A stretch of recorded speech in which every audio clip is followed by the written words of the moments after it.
আমার কোন উম্মত যদি আমাকে দুইটা অঙ্গের গ্যারান্টি দেয় যে তারা এই দুই অঙ্গের পাপ করবে না, আমি তাদেরকে জান্নাতের গ্যারান্টি দেই। এক নম্বরে মা বাইনা লিহিয়াইহি, দুই চোয়ালের মাঝখানে যা থাকে মানে জিহ্বা।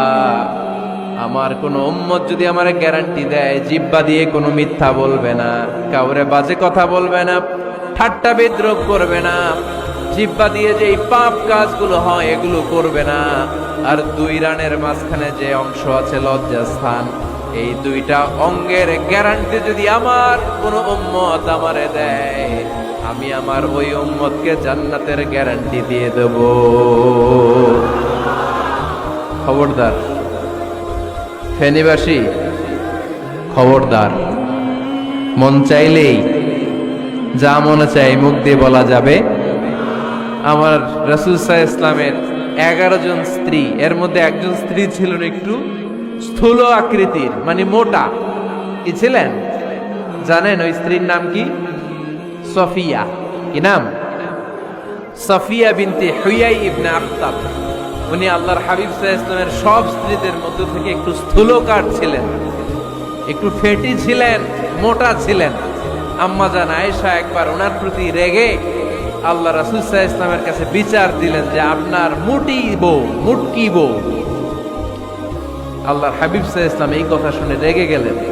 আয়েশা, এটা তুমি কি বললা? তুমি সফিয়ারে মুঠি বলে গালি দিলা।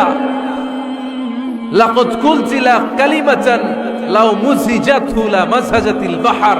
আয়েশা, তুমি এমন একটা কথা সফিয়ার শানে বলেছো, এই কথাটাকে যদি সাগরের মধ্যে ঢেলে দেয়া হয়, এই কথাটার তিক্ততা আর পঙ্কিলতা পুরো সাগরের নীল পানিকে মুহূর্তে কালো করে দিবে। খবরদার, জিহ্বা সামলান। সাহাবারা রাদিয়াল্লাহু তাআলা আনহু আজমাইন, ওনারা জিহ্বা ধরে মাঝে মাঝে জিহ্বার মধ্যে বাড়ি দিতেন আর কাঁদতেন আর বলতেন, জিহ্বা, তোর কারণে কিয়ামতের দিন আমরা আল্লাহর কাছে ধরা খেয়ে যাব। মুমিন চাইলেই এই মুখ দিয়ে যা মনে চায় বলতে পারে। তাহলে 4 নাম্বার গাইডলাইন হচ্ছে লা ইয়াসখার কওমুন মিন কওম, কোন বিশ্বাসী বান্দা কখনো অন্য বিশ্বাসী বান্দাকে ঠাট্টা বিদ্রূপ করতে পারবে। 5 নম্বরে আল্লাহ বললেন ওয়ালা তালমিজু আনফুসাকুম, খবরদার অন্যের দোষ খুঁজবা না। ও আমার বিশ্বাসী বান্দারা, নিজের দোষ খোঁজো, অন্যের দোষ খোঁজো না। দেখেন, সমাজটারে শান্তিপূর্ণ বানানোর জন্য আল্লাহর পক্ষ থেকে কি সুন্দর মোরাল এন্ড এথিক্যাল ইনস্ট্রাকশন, কি চমৎকার গাইডলাইন। অন্যকে ঠাট্টা করো না। ওয়ালা তালমিজু আনফুসাকুম, নেভার ডিফেম ইচ আদার, একে অপরের দোষ খোঁজো না, নিজের দোষ খোঁজো। কার দোষ খুঁজবেন? আরো জোরে বলতে হবে, কার দোষ খুঁজবেন? অন্যের দোষ খোঁজা যাবে? কিছু লোক আছে দেখবেন সারা দিন চায়ের দোকানে বসে এই বাড়িতে এই সমস্যা, ওই বাড়িতে এই সমস্যা, ওই বাড়িতে এই সমস্যা, তোর বাড়িতে কি সমস্যা? কিছু লোক আছে এই হুজুরের এইটা খারাপ, এই হুজুরের ওইটা ভালো না, এইটা খারাপ, এইটা সমস্যা, এটা সমস্যা। তোর কি সমস্যা? তোর সমস্যা তুই খুঁজে বের কর, নিজের সমস্যা খুঁজে বের কর। যে নিজে নিজের সমালোচনা করতে পারে সেই সর্বাপেক্ষা বুদ্ধিমান। এজন্য খবরদার আমার কলিজার টুকরা যুবক ভাইয়েরা, কখনো কাউকে ব্যঙ্গ করে, বিদ্রূপ করে, ছোট করে কোনো মন্তব্য করা যাবে না। কখনো অন্যের দোষ খোঁজা যাবে না। দোষ আমরা খুঁজবো, নিজের দোষ, ঠিক কিনা? দোষ আমরা খুঁজবো। কার দোষ? চিল্লায় বলতে হবে, কার দোষ? নিজের দোষ খুঁজতে হবে। যারা নিচু মনের মানুষ, এরা মানুষের দোষ নিয়ে কথা বলে। Small people talk about people. Average people talk about things and stories. And great people talk about ideas. যারা নিচু মনের মানুষ, এরা মানুষের দোষ নিয়ে কথা বলে। যারা মাঝারি ধরনের মানুষ, এরা এলাকার ঘটনা বিভিন্ন বিষয় নিয়ে কথা বলে। আর যারা বড় মনের মানুষ, এরা আইডিয়া নিয়ে কথা বলে। তারা তাদের আইডিয়াকে কাজে লাগিয়ে সমাজটারে পাল্টে দিতে চায়। যুগ জামানা পাল্টে দিতে চাই না অনেকজন, এক মানুষই আনতে পারে জাতির জাগরণ। এক মানুষই বিপদকালে বাঁচায় কাফেলায়, ক্ষুদ্র ডিঙ্গি বাঁচায় জাহাজ অসীম দরিয়ায়। এজন্য নিজেকে শুধরাতে হবে। ওয়ালা তালমিজু আনফুসাকুম, অন্যের দোষ খোঁজো না, নিজের দোষ খোঁজো। তাহলে ফেনীবাসীরা, এই হোক আমাদের স্লোগান, আমরা নিজেদের দোষ খুঁজবো বেশি, অন্য কারো দোষ কখনো খুঁজবো। আপনি নিজে ঠিক হয়ে যান, দুনিয়া এমনি ঠিক হয়ে যাবে। নিজে ঠিক তো দুনিয়া ঠিক। নিজেকে শুধরান। অন্যের দোষ দেখে তো আমার লাভ নাই। ও কি করছে এটা ও জবাব দিবে। আমি কি করেছি আল্লাহর সুপ্রিম কোর্টের কাঠ করায় সেদিন আমাকে জবাব দিতে হবে। চিল্লায় বলো ঠিক কিনা? এজন্য অন্যের দোষ যেন আমরা না খুঁজি, নিজেকে যেন পরিবর্তন করি।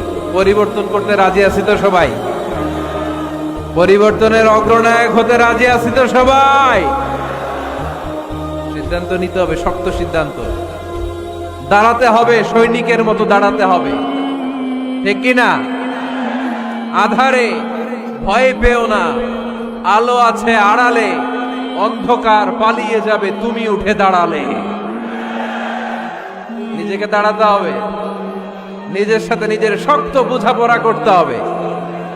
অন্যের দোষ খোঁজার সময় আমাদের নাই। চিল্লায় বলো ঠিক কিনা?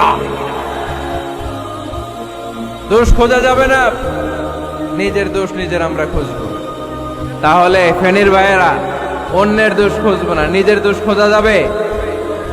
যাবে যাবে? ক্লান্ত হয়ে গেছেন? কষ্ট হচ্ছে? তারপরে 7 নম্বরে আল্লাহ বললেন, ওয়ালা তানাবাজু বিল আলকাব, ওয়ালা তানাবাজু বিল আলকাব। এই ছেলেরা, আমি এখনই উঠে যাব, বিদায় নিচ্ছি, বসো। বসেন ভাই, বসেন। এগুলো অনেক জরুরি কথা, মনোযোগ দিয়ে শুনেন। ওয়ালা তানাবাজু বিল আলকাব, মানুষকে মন্দ নামে ডেকো না। অনেকে আমরা অনেকের নাম চেঞ্জ করে ডাকি, আছে না নাই? না, আমার কলিজার টুকরা ফেনীর ভাইয়েরা, আজ থেকে কখনো কারণ নাম চেঞ্জ করে আমরা ডাকবো না। যে নামে তাকে ডাকলে সে খুশি, আমরা ওই নামে ডাকবো। পারবো তো? কারণ প্রত্যেকের নামটা প্রত্যেকের কাছে বড্ড দামি, প্রত্যেকের নামটা প্রত্যেকের কাছে বড্ড প্রিয়। আপনার নাম কি? লিটন ভাই, মাউল হক লিটন ভাই। আপনার কাছে মনে হইতে পারে আরে লিটন একটা নাম হইলো, তো কত আছে আমাদের এলাকায়। না, এলাকায় অনেক আছে ঠিক, কিন্তু লিটন ভাইয়ের কাছে লিটন নামটা খুব আদরের, যত্নের, ঠিক কিনা? আমার নাম কি? আমার নাম মিজান। আরে মিজান একটা নাম হইলো নাকি? কত নাম আছে মিজান, এলাকার সিপাই পড়ে আছে। এটা ঠিক, অনেক নাম আছে মিজান নামে, কিন্তু যেহেতু এটা আমার নাম, আমার কাছে এই নামটা বড় দরদের, বড় যত্নের, বড় আদরের। কারণ এই নামটা আমার পরিচয় বহন করে। ভাইয়ের নাম কি? স্বপন। স্বপন ভাই এলাকায় অনেক আছে না? তো সিম্পল একটা নাম, কিন্তু না, স্বপন মিয়াজি ভাইয়ের কাছে এটা সিম্পল না, এই নামটা ওনার কাছে বড় যত্নের। মানুষ তার নাম খুব পছন্দ করে, নিজের নামের। কারণ দেখবেন কাগজ আর কলম পাইলে সবাই নিজের নাম লেখে, খালি নিজের নামের সিগনেচার দেয়, আছে না নাই? এরপরে দেখবেন যে কক্সবাজারে গেলে সাগরের তীরে বালু পাইলেই বালুর মধ্যে নিজের নাম লেখে, আবার ওই নামের পাশ দিয়ে লাভও আঁকে, আছে না নাই? আমি অনেক দেখেছি, সাগর পারে গেলেই মানুষের মন উথাল পাতাল করে। তো সাগরের বালিতে নিজের নামটা বড় করে লেখে চারদিক দিয়ে লাভ, মানে এই নামটারে আমি লাভ করি। এটা প্রমাণ করে প্রত্যেকে নিজের নামটারে বড্ড বেশি ভালোবাসে, ঠিক কিনা? এজন্য ফেনীর সোনার টুকরারা, খবরদার বন্ধুরা, নিজেরা নিজেরা যেন একে অপরকে এমন নামে না ডাকি যে নাম শুনলে সে কষ্ট পায়। আজ থেকে কোনো বাজে নামে কাউরে ডাকা যাবে? আব্বা আম্মা আদর করে কত সুন্দর নাম রেখেছে আবু বকর, ওরে সবাই ডাকে বকইরা, কপাল পোড়া। আব্বা আম্মা নাম রেখেছে আবু ওয়াক্কাস, ওরে ডাকে আক্কাইচা। কত সুন্দর নাম আমার আল্লাহর নামের সাথে মিলিয়ে আব্দুল কুদ্দুস নাম রেখেছে, ওরে ডাকে কুদ্দুচা। আছে না নাই? কবিরা গুনাহ করেছেন আপনি, কবিরা গুনাহ। It's not a simple deal, এটা সাধারণ কোনো ব্যাপার না, এগুলো সবগুলো কবিরা গুনাহ। কোনোদিন কাউকে ঠাট্টা বিদ্রুপ করে কিছু বলবো না, কখনো অন্যের দোষ খুঁজবো না, কারো নাম বিকৃত করে কোনোদিন কারো মনে কষ্ট দিব না, ঠিক কি না? এরপর 8 নম্বরে আল্লাহ বললেন, ইয়া আইয়ুহাল্লাযীনা আমানু ইজতানিবু কাসীরাম মিনায-যন্নি ইন্না বা'দায-যন্নি ইসম। অবিশ্বাসীরা খবরদার, অনুমান আন্দাজ নির্ভর কোনো কথা বলবে না, যেটা বলবে নিশ্চিত হয়ে বলবে। কার কথা? অনুমান নির্ভর কোনো কথা, আন্দাজ নির্ভর কোনো কথা কোনো মুমিন বলতে পারে? আমার কথা বোঝা যায়? হ্যাঁ, ফেনীবাসী কথা বোঝা যায়? ফেনী না হেনি? হ্যাঁ, আর বাড়ি হেনি, আইসাই রেণি রেণি। আপনারা কি ডাকেন, ফেনী না হেনি? ফেনী। মাশাআল্লাহ মাশাআল্লাহ, খুব সচেতন ফেনীবাসী। দেখছেন আপনাদের জেলা নিয়ে কিছু বললে খারাপ লাগে না? লাগে। তো নোয়াখাইলা করে গালি দিয়েন না, চিটাঙ্গারে গালি দিয়েন না, কুমিল্লাবাসীদেরকে গালি দিয়েন না। আমার 64 জেলায় সুজলা সুফলা শস্য শ্যামলা, ঠিক কি না?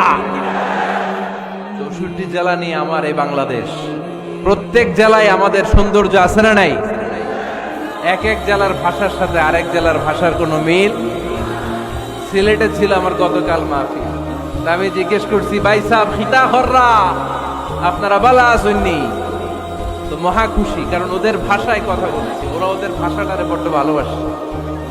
আমরা প্রত্যেকে আমাদের প্রত্যেকের জেলাটারে বড্ড পছন্দ করি, ঠিক কি না? ইজতানিবু কাসীরাম মিনায-যন, আন্দাজ অনুমান নির্ভর কথা মুমিন কখনো বলতে পারে? এজন্য আল্লাহর হাবিব বললেন, ইয়াকুম ওয়ায-যন ফাইন্নায-যন্না কাযাবুল হাদিস। খবরদার, তোমাদের উচিত আন্দাজ অনুমান নির্ভর কথা থেকে বেঁচে থাকা, কেননা অনুমান করে কথা বললে পাপ হয়। অনুমান করে কথা বললে কি হয়? আজকে থেকে আমার ফেনীর সোনার টুকরারা অনুমান করে আন্দাজে কোনো কথা বলবো? আমরা বলবো না, ধারণা করে কিছু বলবো না। আর ধারণা করলেও ভালো ধারণা করবো। কি ধারণা? রাস্তা দুইটা, একটা পজিটিভ আর একটা নেগেটিভ। মুমিন পজিটিভ ধারণা করে, মুমিন কখনো নেগেটিভ ধারণা করে না। তাহলে কোন দিকে যাব, পজিটিভ না নেগেটিভ? আওয়াজ করে, পজিটিভ না নেগেটিভ? যারা মুনাফিক এরা ইয়াত্তাবিউনা ইল্লা যন ওয়া ইন্না যন্না লা ইউগনি মিনাল হাক্কি শাইআ। যারা মুনাফিক এরা আন্দাজ অনুমান নির্ভর মানুষের ব্যাপারে কথা বলে। আর আন্দাজ অনুমান কখনো সত্যের বিকল্প হতে পারে না। আন্দাজ অনুমান কখনো সত্যের বিকল্প হতে পারে? এজন্য দৃষ্টিভঙ্গি বদলান, জীবনকে বদলায় দিবে কে? আমরা কখনো কোনো নেগেটিভ কথা বলবো, অলওয়েজ পজিটিভ।